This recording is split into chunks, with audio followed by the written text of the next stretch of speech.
முதலில் புதிய அமைச்சர்களாக பொறுப்பேற்கக்கூடிய தமிழக வெற்றி கழகத்துடைய அமைச்சர்களுக்கு வாழ்த்துக்களை தெரிவித்துக் கொண்டு தொடர்ந்து இன்னைக்கு கூட நாங்கள் பத்திரிகை மீட்டு தேவையில்லை நினைச்சிருந்தோம். இருந்தாலும் கூட இன்னைக்கு கூட ஒரு குறிப்பா ஒரு சில பத்திரிகைகள் தொடர்ந்து நாங்க அமைச்சர்களாக பொறுப்பேற்கிறதுக்கு எல்லாம் பேசிட்டு இருந்தோம். ஏமாற்றம் சொல்லி போட்டு தொடர்ந்து அதை எழுதிட்டு இருக்காங்க. இன்னைக்கு கூட குறிப்பா தினகரன், சன் டிவி போன்ற பத்திரிகை மிகைப்படுத்தி தினமும் இந்த நியூஸை போட்டு இருக்காங்க. இன்னும் சில பத்திரிகைகள்லாம் இதுக்கு முன்னாடி அதிகமாக பிரஸ் மீட் பண்ண எங்களது அமைப்பு செயலாளர் அருமையன் CV சண்முகன் அவர்களும் நான் பேசும் பொழுதோ ஏதாவது ஒரு முறையாவது நாங்க இப்படி அமைச்சர்களா உள்ள போது சொல்லல ஒண்ணு. அதே போல ஒரு 3 நாளைக்கு முன்னாடி தாவக தரப்புல பிரஸ் மீட் பண்ணும்போதும் அவங்க அமைச்சர்களா எங்களுக்கு கேட்கலன்னு சொல்லி அவங்களும் விளக்கமா சொல்லியிருந்தாங்க. ஆனால் ஒரு சில பேர் இது எங்களுக்கு ஒரு கெட்ட பேர் உண்டு பண்ணுவதற்காக இதை தொடர்ந்துட்டு இருக்காங்க. நாங்க எங்களை பொறுத்தளவுக்கு தமிழக வெற்றி கழகம் இன்றைக்கு மக்கள் அந்த கட்சிக்கு ஆதரவு கொடுத்திருக்காங்க. அதே போல திமுக எதிர்ப்புல இன்னைக்கு அவங்களும் அதே போல திமுக எதிர்த்த நாங்க தொடர்ந்து எம்ஜிஆர் அம்மா அரசியல் பண்ணி நாங்க மக்களை சந்திச்சோம். அவங்களும் அதே போல சந்திச்சாங்க.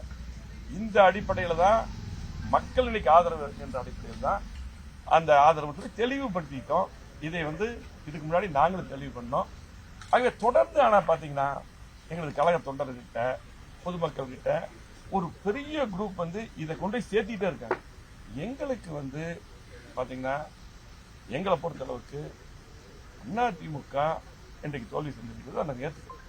அதை எப்படி சரி பண்ண முடியும், எப்படி சரி பண்ண வேண்டும், அதுக்கு தானே தொடர்ந்து பாத்தீங்கன்னா அது நாங்க அதிமுக உடனே பிளவு அதெல்லாம் கிடையாது.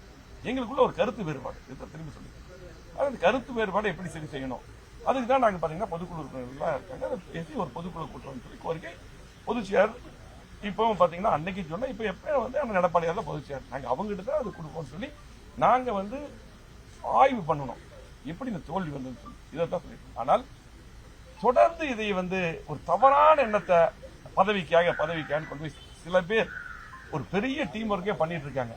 ஒரு தவறான எண்ணத்தை இதுக்கு அந்த ஆளுங்கட்சி தரப்பும் அதுக்கு விளக்கம் சொல்லிட்டாங்க. அதே போல பாத்தீங்கன்னா நாங்களும் அதை பத்தி இதுவரையிலும் நாங்க அதை பத்தி பேச முடியல. நாங்க எதுக்காக ஆதரவு ஃபர்ஸ்ட் நாங்க விளக்கம் சொல்லிட்டோம். ஆனா தொடர்ந்து பாத்தீங்கன்னா இன்னைக்கு அதை எழுதிட்டு இருக்காங்க. நாங்க கூட சரி இதுக்கு விளக்கம் சொல்ல வேண்டிய அவசியம் இல்லை, அவங்களே சொல்லிட்டாங்களேன்னு சொல்லிட்டு. ஆனா இன்னைக்கு அதை எழுதுறாங்க. ரொம்ப ஒரு வருத்தமான ஒரு தவறான எண்ணத்தை இப்ப பாத்தீங்கன்னா இருக்க சூழ்நிலையில ஊடகங்கள் ட்விட்டர், பேஸ்புக் எல்லாம் ஒரு தவறான ஒரு எண்ணத்தை எடுத்து இதை அப்படி பரப்பி மக்களிடம் கொண்டு ஒரு குழப்பத்தை ஏற்படுத்தக்கூடிய சூழ்நிலை இன்னைக்கு காலம் மாறிட்டு. அதே போல பாத்தீங்கன்னா நாங்க ஆதரவு கொடுத்தது மட்டுமல்ல, நாங்க எல்லாம் பாத்தீங்கன்னா ஒரு பெரிய அஜெண்டாவை ரெடி பண்ணோம். அதுல பாத்தீங்கன்னா இதே போல சட்டமன்றத்துல அன்னைக்கு நாங்க ஆதரவு கொடுத்து பேசும்போது நான் தெளிவா சொல்லியிருக்கேன். பதவிக்காக நான் பதிவாயிருக்கு, பதவிக்காகவோ ஆசைப்பட்டு எதுக்குமே நாங்கள் திமுக எதிர்ப்பு. அதே போல பாத்தீங்கன்னா இன்னைக்கு மக்கள் செல்வாக்கம் இருக்கிறத நாங்க ஆதரவு கொடுக்க சொல்லி போட்டு சட்டமன்றத்தில் நான் தான் பேசுறேன். ஆதரவு கொடுக்கறதுக்கு முன்னாடி பேசும்போது அதுலயும் பதிவு பண்ணியிருக்கிறோம். ஆனாலும் பாத்தீங்கன்னா தொடர்ந்து இதை எங்களுடைய தொண்டர்கிட்ட கொண்டு சேர்த்துறது, கீழே போய் சேர்த்துறது ஒரு குரூப் இப்படியே பண்ணிட்டு இருக்காங்க. முற்றிலும் அது தவறானது. அது மட்டுமல்ல, ஒரு செய்தியை ஊடகங்களும் அன்பான வேண்டுகோள் பத்திரிகைகளும் ஒரு சரியான செய்தியை கொண்டு போய் சேர்த்துங்க. அதாவது ஒரு சுட சுட செய்தி வேணுங்கிறதுக்காக சில பேர் எல்லாத்தையும் சொல்ல ஒரு சில ஊடகங்கள் பத்திரிகையாளர்கள் அதே போல ட்விட்டர், பேஸ்புக் இந்த மாதிரி ஒரு சூழ்நிலை பரப்பிட்டே இருக்காங்க. அதனாலதான் இன்னைக்கு அந்த பத்திரிகை மீட் பண்ணோம். அதே போல பாத்தீங்கன்னா நாங்க மிகப்பெரிய கோரிக்கை இன்னைக்கு முதலமைச்சர் இங்க வரும்போதும் அதை நாங்க பேசணும். கோரிக்கை நாங்க ஒரு புக்லெட் மாதிரியே ரெடி பண்ணி அன்னைக்கு சொன்னோம். நான் சட்டமன்றத்தில் அன்னைக்கு பேசும்போது சொன்னேன் அம்மாவுடைய திட்டங்கள் தொடரணும். குறிப்பா பாத்தீங்கன்னா அம்மா உணவகம், தாலிக்கு தங்கம், அம்மா மினி கிளினிக், அம்மா குடிநீர், குடிமராமத்து திட்டம், அதே போல பார்த்து கலகாட்சியில் 7.5% நாங்கள் கொண்டு வந்தோம். அதை 10% உயர்த்த வேண்டும். 125 நாள் பாத்தீங்கன்னா இன்றைக்கு 100 நாள் வேலை திட்டத்தை அதை 150 நாளா உயர்த்தணும். இப்படி பல்வேறு ஒரு புக்லெட்டே ரெடி பண்ணி இதெல்லாம் அந்த ஆதரவுக்கு அந்த இதெல்லாம் நாங்க ஒன்று ரெடி பண்ணியிருக்கோம், இதெல்லாம் நீங்க பண்ணணும், இந்த திட்டங்கள்லாம் மக்களுக்கு தரோம் சொல்லி போட்டு மக்களும் முக்கியம். அதே போல பாத்தீங்கன்னா இன்றைக்கு வந்து நாங்க எங்க பின்னாடி வந்து திமுக எதிர்ப்பு முக்கியம். இப்படி அரசியல் அவங்க பண்ணி வந்தங்காட்டி தான் 2 பேரும் ஒரே கோர்ட்ல வந்தங்காட்டி தான் நாங்க அந்த ஆதரவு கொடுத்தோம். அதே போல பாத்தீங்கன்னா எங்களை பொறுத்தளவுக்கு அதே போல சில பேர் என்ன பண்றாங்க, நாங்க கட்சி ஆஃபீஸ் பிடிக்க போறோம்னு சொல்லி சில ஊடகங்கள் பிளாக் லிஸ்ட் போடுறீங்க. தெளிவா அன்னைக்கு சிவி சண்முகம் பேசணும்னு சொன்னாரு, நாங்க சொன்னோம் அந்த மாதிரி எண்ணமெல்லாம் எங்களுக்கு கிடையாது. எங்களை பொறுத்தளவுக்கு நாங்க இதுவரையிலும் அன்னைக்கு இன்னைக்கு எல்லாம் நான் பேசும்போது சரி, எங்களது அமைப்பு செயலாளர் அண்ணன் பேசும்போது சரி, நாங்க எங்களை பொறுத்தளவுக்கு இன்னைக்கு பொதுச் செயலாளர் அண்ணன் எடப்பாடியார் தான், அவர்கிட்ட தான் அந்த பொதுக்குழு கூட்டம் கோரிக்கை கொடுக்கிறோம், மறு ஆய்வு பண்ணணும், எல்லாம் ஒண்ணு சேர்த்தணும், கட்சி பலப்படுத்தணும், மீண்டும் அம்மாவுடைய ஆட்சி கண்டிப்பா தமிழ்நாட்டில் அமைய வேண்டும்.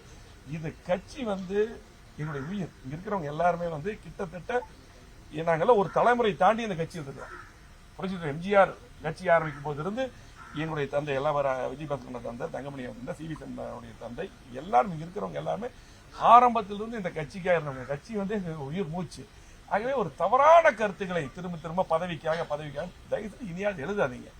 அதாவது யார் பதவி கொடுக்கணும் அவங்களும் தெளிவுபடுத்தி பேட்டியை கொடுத்து சொல்லிட்டாங்க 3 நாளைக்கு முன்னாடி. அதாவது நேற்று அமைச்சரா போடுறாங்க, அதுக்கு முன்னாடியே 2 நாளைக்கு முன்னாடி சொல்லிட்டாங்க.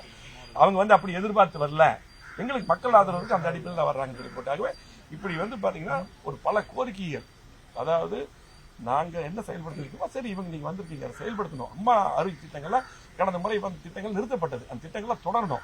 இப்படி கோரிக்கை ஆரோக்கியமான கோரிக்கைகளை வச்சிருக்கோம். இதெல்லாம் வந்து பாத்தீங்கன்னா இதெல்லாம் வந்து யாருமே எழுதுறதில்லை. ஆகவே பாத்தீங்கன்னா தயவு செஞ்சு இனியாவது வந்து பாத்தீங்கன்னா கண்டிப்பாக நீங்க வந்து மீண்டும் அம்மாவுடைய ஆட்சி அமைய எங்களை பொறுத்தளவுக்கு, நாங்க கட்சியை பொறுத்தளவுக்கு எந்த காலத்துல அன்னைக்கு சொல்லியிருக்கோம், எங்களுக்கு உடைக்கவோ பிரிக்கவோ அந்த எண்ணமெல்லாம் கிடையாது. எங்களை பொறுத்தளவுக்கு இன்னைக்கு தோல்வியை நாங்க ஒத்துக்கிறோம், அதை ஆராயணும், நாங்க ஆராய்வோம். அதே போல பாத்தீங்கன்னா மீண்டும் அம்மாவுடைய ஆட்சி மீண்டும் தமிழகத்தில் வருவதற்கு, அதிமுக ஆட்சி கொண்டு வருவதற்கு, எம்ஜிஆருடைய ஆட்சி கொண்டு வருவதற்கு நாங்கள் பாடுபடுவோம்.